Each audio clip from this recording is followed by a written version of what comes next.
Yahoo Sports betting analyst, because that's a job now, Ben Fawkes, careful, reports one bettor at BetMGM wagered $90,000 on the Bills money line, minus 2,000 versus the Saints. Bills are 16.5-point favorites. The bet would pay $4,500. I mean, $4,500 that's a heck of a payday.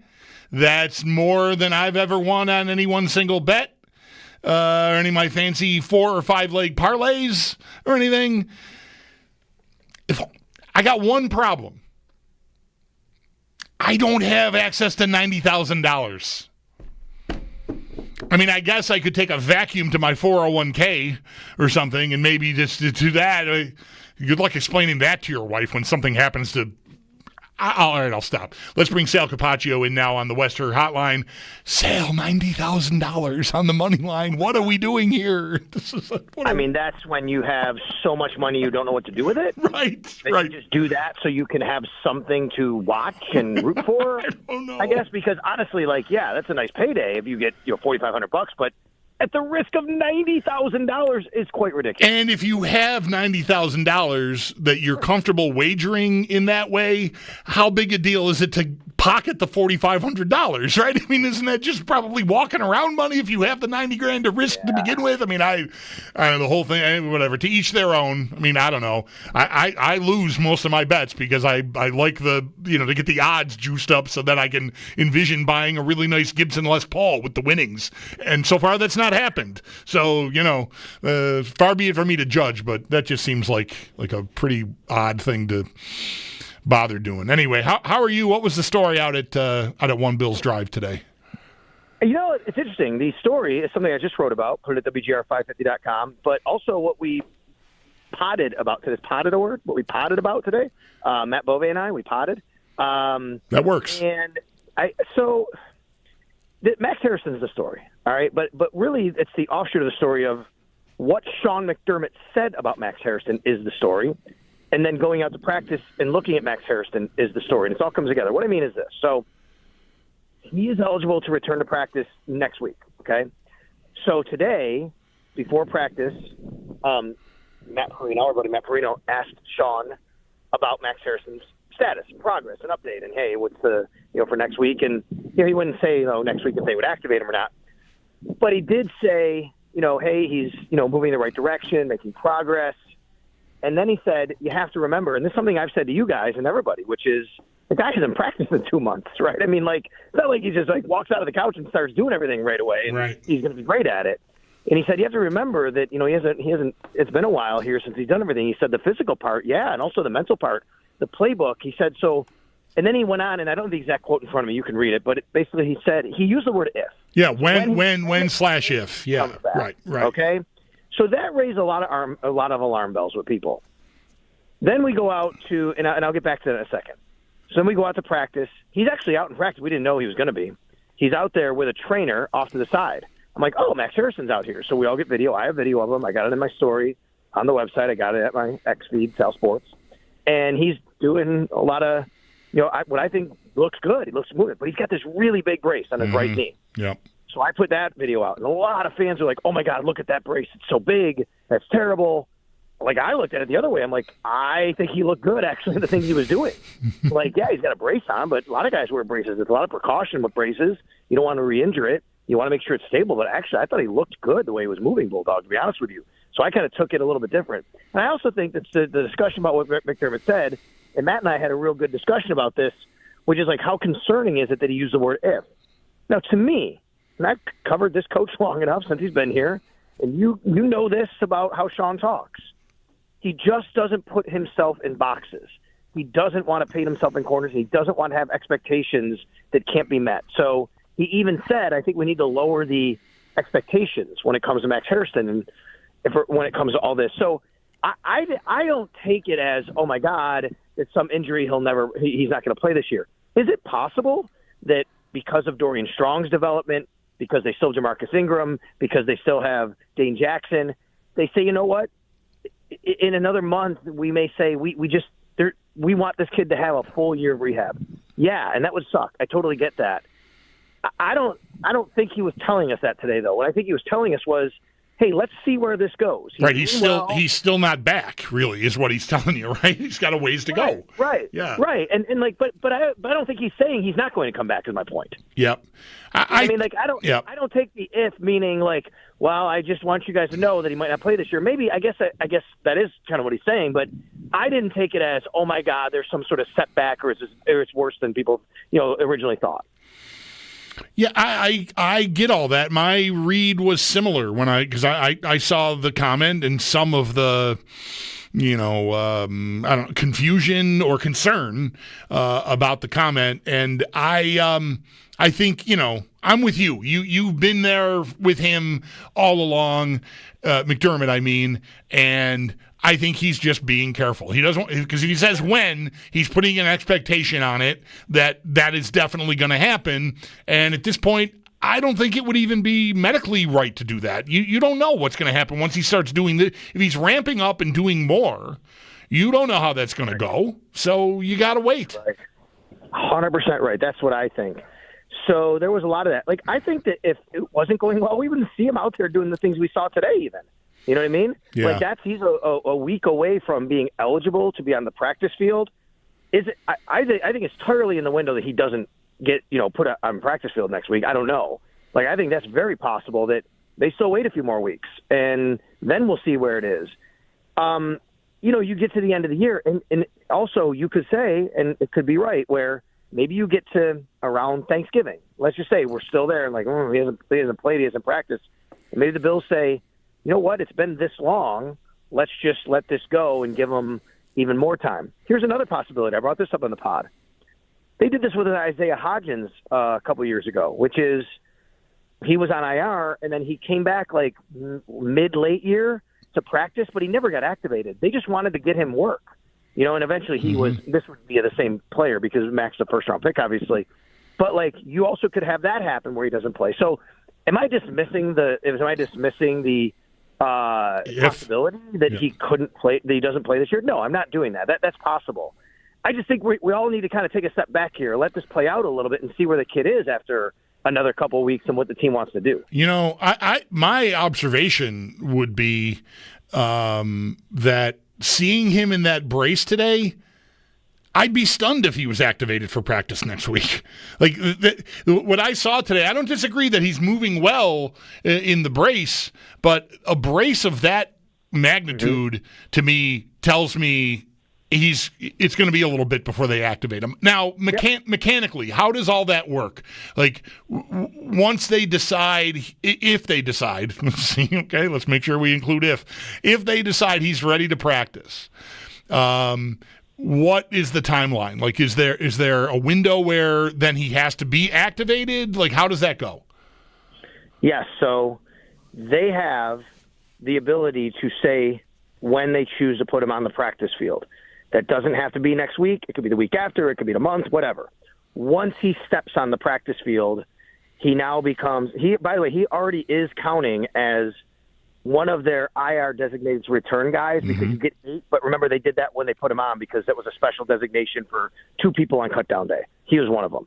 So he doesn't count against that anymore. He's one guy who already counts. So once they put him on the practice field, they have 21 days – to put him on the active roster. If they do not do that within that 21 days, he is out for the year on injured reserve. Gotcha. So whatever the time period is, you get that plus 3 weeks. Whatever time period is that he actually goes from now till he actually starts practice, you get 3 more weeks before you actually have to put him on the team, and that gives him time to ramp up and do everything. So if I'm looking at this, like how would the Bills view it?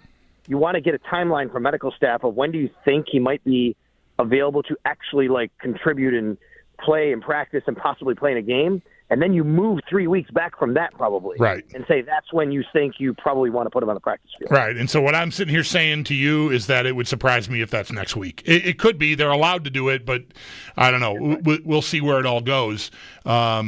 But, I think the reason, Sal, this sort of dovetails into something I know you indicated this morning you were talking about on maybe the previous episode of It's Always Game Day in Buffalo with Matt, and that's Landon Jackson not getting a jersey yet. There's the possibility that TJ Sanders, once Larry Ogunjobi is cleared to come back in a couple more weeks, that maybe Sanders is an odd man out, in which case you've got two guys of your top three picks who aren't playing just because of numbers and therefore like quality and what they offer, and then you've got the injury. But the bottom line is a team in a Super Bowl winning window has their first, second, and third round picks not dressing for games. That's tough. I mean, again, the injury is completely out of your control, but man, I think you'd like to be getting contributions from those guys while you're in the window you're in. I think every team would love to get contributions from their team from guys they draft within the first three picks. So obviously Hairston's a different boat, but just on Sanders, right. If he doesn't get a game day jersey once Ogunjobi comes back, we know Landon Jackson isn't, then you look at it and go, man, we're not getting anything from these guys. But I'll say what I said in the pod and what I said this morning, which is you're also not the New Orleans Saints, right? With all due respect to them coming down. Or the Carolina Panthers, which is like you have a better roster than that. I'll go back to what is that it's tough. It's tough to swallow, but I want to ask people, like, who are they supposed to play over? You know what I mean? Like right. The goal with those guys when you're in a Super Bowl window is to add depth to the roster. The reason the Bills going into the offseason, Bulldog, going into the offseason, I think we all agreed the Bills had one starting spot open, corner. That was it. They didn't have another starting spot open. They do have depth spots open, so it's not like you were drafting second and third round picks to start on your team. From there, it becomes about depth. And I just don't think it's super egregious if you, for a third round pick right now, to not be getting a jersey, because I don't know who he's supposed to play over. To me, that's a sign of a strong roster. I respect that point. I feel like maybe I want it both ways though, because what it becomes more, maybe here we go, we're going to circle back to the morning after the draft. Could I not have drafted another position that could be helping me at receiver or something? Who knows, something else. But you're right. Like, what Landon Jackson isn't playing, and the horizon doesn't look promising for that because Michael Hoyt's coming back. Would you rather not have Michael Hoyt so Landon Jackson can play? I don't want to sign for that. I like Michael Hoyt being on this team. I'm sad he's missing these first 6 games. So, in the end, I think I have to end up on your side. It's just tough when you've got, highly drafted guys first 2 days of the draft and they can't even get on the field. I mean, forget about providing depth. They're just eating up a roster spot, really. I mean, well, and we don't know about Sanders right now. They could decide to not. That's right. Ogunjobi, right? I mean, We're projecting they could not draft. Larry Ogunjobi in that scenario. I think that if you're in a Super Bowl window, then you probably might want to expect less from those guys. To be honest with you, not more. The teams that want to expect more from those guys are the teams I think that aren't as good. By the way, I did some numbers last week. Now I don't know, like, if there's injuries involved with some of these guys. It could very well be, but out of the 38 third-round picks, this includes Landon Jackson, out of the 38 third-round picks, 11 did not play in their first 2 games with their teams.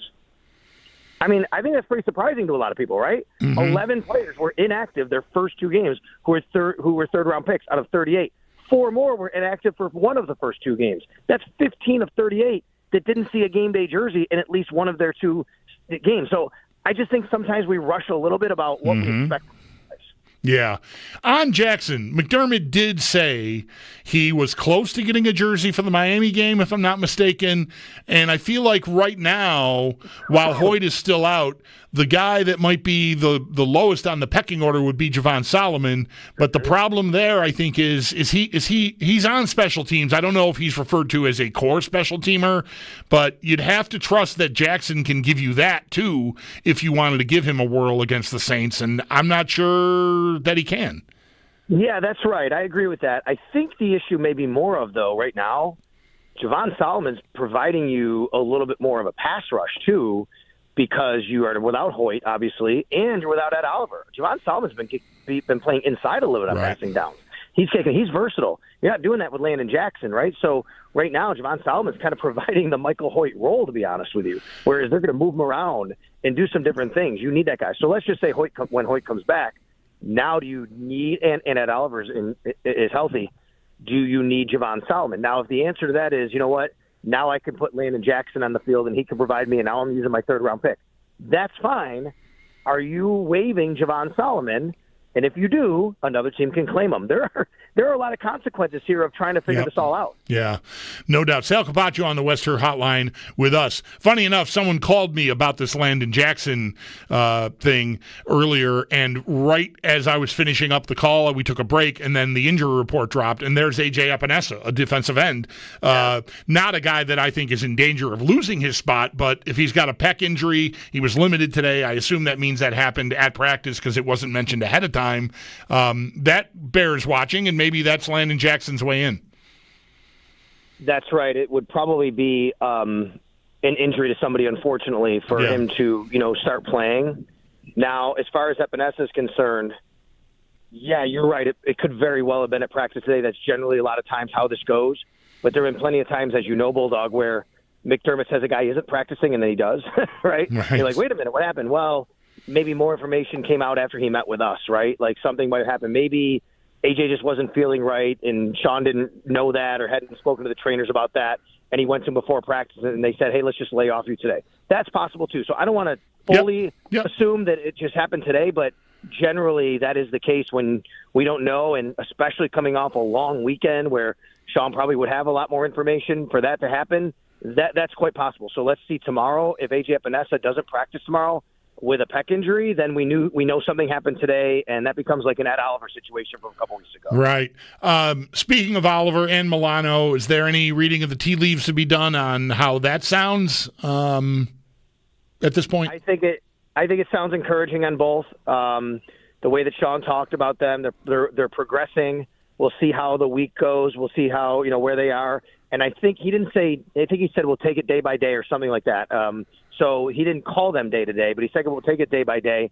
And then there's Spencer Brown as well, by the way, who missed practice today because of a calf injury. But he was on One Bills Live today. I heard that too. Yeah. He basically said that it was something that happened during the game, but he played through it, and he thinks he'll be good for Sunday. I think it's entirely possible they could have all three of those players play on Sunday, but you could also say maybe you give Oliver and or Milano another week, and that could be possible too. But I don't think there's anything concerning long-term on any of them, especially considering neither Milano nor Ed Oliver went on IR. Right. Sal, how much, if at all, of a challenge does being a 16.5-point favorite at home present? Does McDermott have to work a little extra hard to get everyone's attention this week?